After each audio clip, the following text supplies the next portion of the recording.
ఓం శ్రీ మాత్రే నమః. ఛానల్లోకి స్వాగతమండి. ఈరోజు ఈ వీడియోలో మనం కన్యా రాశి వారి గురించి మాట్లాడుకోబోతున్నాం. మరి జూన్ 20-21 తేదీల్లో ఈ రాశి వారి జీవితం నాశనం కావటానికి 4 ప్రధాన కారణాలేంటి అనే వివరాలు తెలుసుకుందాం.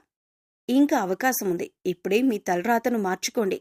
మరి ఆ తప్పులేంటి, వాటిని ఎలా సరిచేసుకోవాలి, అలాగే జూన్ 20-21 తేదీల్లో ఎటువంటి దేవతారాధన అలాగే పరిహారాలు చేసుకుంటే వీటికి పరిష్కారం దొరుకుతుంది అనే అంశాలను ఈ వీడియోలో మనం వివరంగా తెలుసుకుందాం. దుర్గాదేవి జ్యోతిష్యాలయం స్త్రీ పురుష వశీకరణ, ప్రేమ సమస్యలు, పెళ్లి సమస్యలు, చేతబడి నివారణ, సంతానం, ఆరోగ్యం, విద్య, ఉద్యోగం, వ్యాపారం ఎటువంటి సమస్యకైనా 3 రోజుల్లోనే పరిష్కారం చూపబడును. Cell number 9856782666. ముందుగా ఈ రాశి వారి గురించి చూసినట్లయితే వీరికి కొన్ని రాశులు అనుకూలంగా ఉంటే కొన్ని రాశుల వారితో ప్రతికూల ఫలితాలు ఏర్పడతాయి. వీరి గుణగణాలు, లక్షణాలు వీరిని ప్రత్యేకంగా నిలబెడతాయి. ఈ రాశివారు ఎన్నో మంచి లక్షణాలను, గుణగణాలను కలిగి ఉంటారు. ముఖ్యంగా ఆరోగ్యరీత్యా ఈ రాశివారు కొన్ని జాగ్రత్తలైతే తప్పనిసరిగా తీసుకోవాలి. అయితే ఆరోగ్యపరంగా ఎన్ని జాగ్రత్తలు తీసుకున్నప్పటికీ కూడా చిన్న చిన్న అనారోగ్య సమస్యలు తప్పవనే చెప్పాలి. వచ్చిన ఆరోగ్య సమస్యలు ఎక్కువ కాలం ఉండకపోయినా చికాకుకు గురిచేస్తాయి. అందుకోసం ఆరోగ్యపరంగా ఈ రాశివారు జాగ్రత్తలు తీసుకోవాలి. మరంతేకాకుండా ఈ రాశివారు ఎవరినైనా నా అని అనుకున్నారంటే అటువంటి వారి కోసం ఏదైనా చేస్తారు. తన వారిని అనుకున్నవారు కష్టాల్లో ఉంటే వారిని రక్షించటానికి ప్రయత్నిస్తారు. మీరు కష్టాల్లో ఉన్నప్పుడు ఎదుటివారిని ఆదుకుంటారు. అటువంటి మంచి లక్షణం ఈ రాశివారికి ఉంటుంది. అలాగే ఎదుటివారు తప్పు చేసినా క్షమించే గుణాన్ని కలిగి ఉంటారు. ముఖ్యంగా ఈ రాశివారికి ఎవరినీ మోసం చేయటం అనేది ఇష్టం ఉండదు. అలాగే ఎవరితోనూ అబద్ధాలు చెప్పటం కూడా ఇష్టం ఉండదు. కానీ వీరిని ఎవరైనా మోసం చేస్తే మాత్రం వారితో ఖచ్చితంగా స్నేహం అక్కడితో కట్ చేసుకుంటారు. వారిని జీవితాంతం దూరంగా ఉంచుతారు. ఈ రాశివారు ఎవరినైనా తన అనుకొని సొంతవారిగా భావించి మాట్లాడుతుంటారు. అంతేకాదు వీరికి సంబంధించిన ప్రతి విషయం కూడా నా అనుకున్న వారికి పూసగుచ్చినట్లు చెప్తారు. ఈ రాశివారికి ప్రతి ఒక్కరూ నా మనిషే అనుకోవటం తప్ప మోసం చేయటం తెలియదు. కల్లా కపటం లేని మనసుని ఈ రాశివారు కలిగి ఉంటారు. ఎదుటివారికి సాయం చేసే విషయంలో కూడా ఎటువంటి కల్మషం లేకుండా సాయం చేస్తారు. నేనెప్పుడు వీరికి సాయపడ్డాను కదా, మళ్ళీ వీరు నాకు సహాయపడాలి అనే ఆలోచన వీరికి అస్సలు ఉండదు.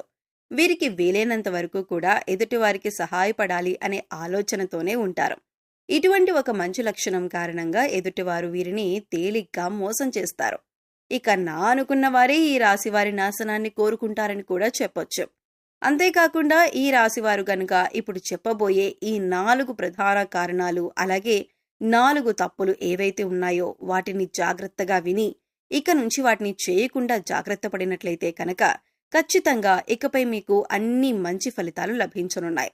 ముఖ్యంగా ఈ రాశివారు 4 తప్పులు చేయటం వల్ల మీ జీవితంలో ఎన్నో సమస్యలు ఎదుర్కొంటారు. దాంట్లో మొదటిది, మీ కష్టానికి తగ్గ ఫలితం లేనప్పటికీ కూడా మీరు ఎన్నో రోజులుగా ఫలితం కోసం ఎదురుచూస్తూ అలానే కష్టపడుతున్నారు. అంతేకాని నేను పడ్డ కష్టానికి ప్రతిఫలం రాలేదు కదా అని ఆ పనిని మధ్యలో వదిలిపెట్టరు.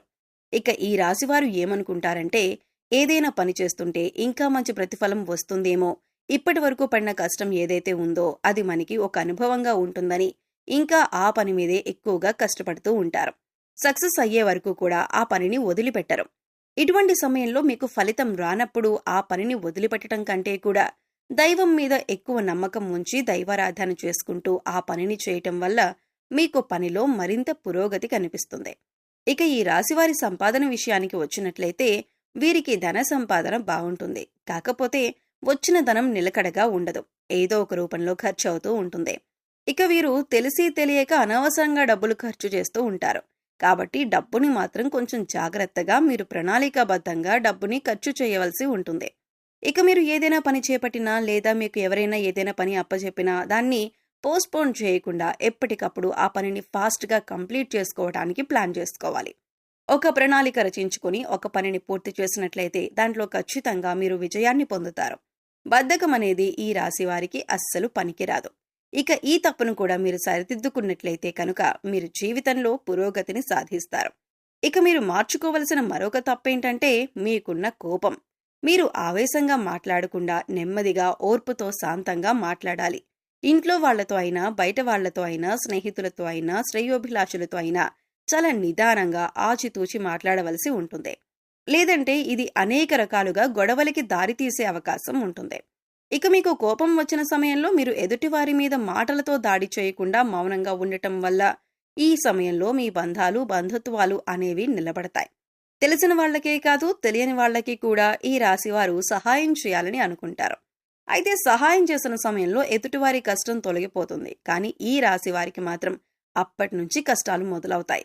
అయితే ఎదుటివారి కష్టాలు తీర్చడం తప్పు కాదు. కానీ వారికి సలహాలు ఇవ్వటం, అలాగే వారికి సంబంధించిన విషయాల్లో గొడవల్లో కూడా మీరు తలదూర్చటం అంత మంచిది కాదు. ఈ రాశి వారికి ఒక సమస్య తీరింది అనుకునే లోపే మరొక సమస్య మొదలవుతుంది. దీనివల్ల కొన్నిసార్లు మీరు అయోమయ పరిస్థితిలో పడతారు. సమస్యల్ని ఏ విధంగా పరిష్కరించాలని తెలియక తికమక పడుతూ ఉంటారు.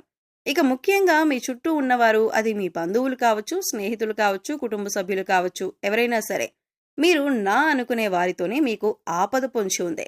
కనుక ఇటువంటి సమస్యల నుంచి బయటపడటానికి మీరు ఎక్కువగా దైవారాధన చేసుకోవాలి. అందుకోసం మీరు ప్రతి ఒక్కరితో చాలా జాగ్రత్తగా ఉండాలి.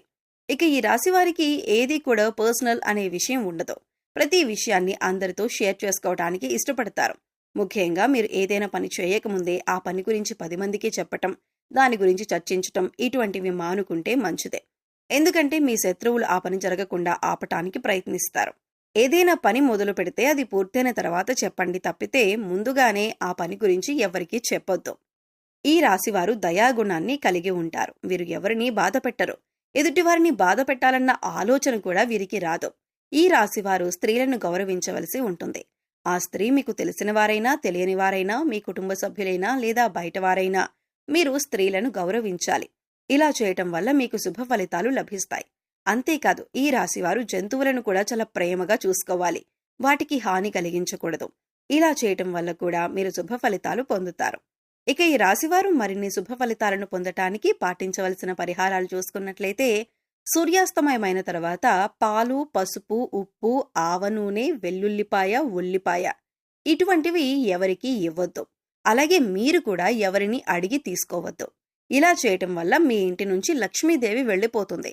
అలాగే అశుభ ఫలితాలను పొందటానికి ఎక్కువగా అవకాశాలు ఉంటాయి. కాబట్టి ఈ విషయంలో జాగ్రత్తలు తీసుకోండి. నిద్ర లేచిన తర్వాత మీ అరచేతులు చూసుకొని దేవుడికి నమస్కరించుకొని మీకు వచ్చినటువంటి చిన్న చిన్న దేవుడికి సంబంధించిన శ్లోకాలు చదువుకోవటం వల్ల ఆ రోజంతా కూడా ఏ పని చేసినా కూడా ఎటువంటి ఆటంకాలు లేకుండా పూర్తవుతాయి. అంతేకాకుండా రోజంతా కూడా పాజిటివ్ ఎనర్జీతో ఉంటారు. ఇక ఈ రాశివారు బయటకు వెళ్లేటప్పుడు కానీ, లేదా ఇంట్లోకి వచ్చేటప్పుడు కానీ, గుమ్మం పైన ఉన్న దేవుడి పటానికి నమస్కరించుకొని పనికి వెళ్లటం కానీ, లేదా ఇంట్లోకి రావటం కానీ చేసినట్లయితే ఖచ్చితంగా మీరు చేసే పనులు విజయవంతంగా పూర్తి చేస్తారు. అన్నింట్లో విజయాన్ని సాధిస్తారు. జీవితంలో అభివృద్ధి చెందుతారు. ముక్కోటి దేవతలు కొలువైన ఆవుకి బంగాళదుంపలు తినిపించినట్లయితే కనుక ఆర్థిక సమస్యలు తొలగిపోతాయి. అలాగే సమయం దొరికినప్పుడల్లా కూడా మీ ఇష్టదైవ నామస్మరణ చేసుకుంటూ ఉండండి. ప్రతిరోజు గోమాతకి నమస్కరించుకోవటం అలవాటు చేసుకోండి. సో చూశారు కదండి, జూన్ 2021 కన్యారాశి వారి జీవితం నాశనం కావటానికి 4 ప్రధాన కారణాలేంటి, వాటిని ఎలా సరిచేసుకోవాలి, ఎవరు మీ నాశనాన్ని కోరుకుంటున్నారు, అలాగే ఎటువంటి దేవతారాధన పరిహారాలు చేసుకుంటే వీటికి పరిష్కారం దొరుకుతుంది అనే అంశాలను ఈ వీడియోలో మనం వివరంగా తెలుసుకున్నాం కదా. ఈ వీడియో మీకు నచ్చినట్లయితే లైక్ చేయండి. మీ ఫ్రెండ్స్ అండ్ ఫ్యామిలీ మెంబర్స్లో కన్యారాశి వారు ఉంటే వారితో ఈ వీడియోని షేర్ చేసుకోండి.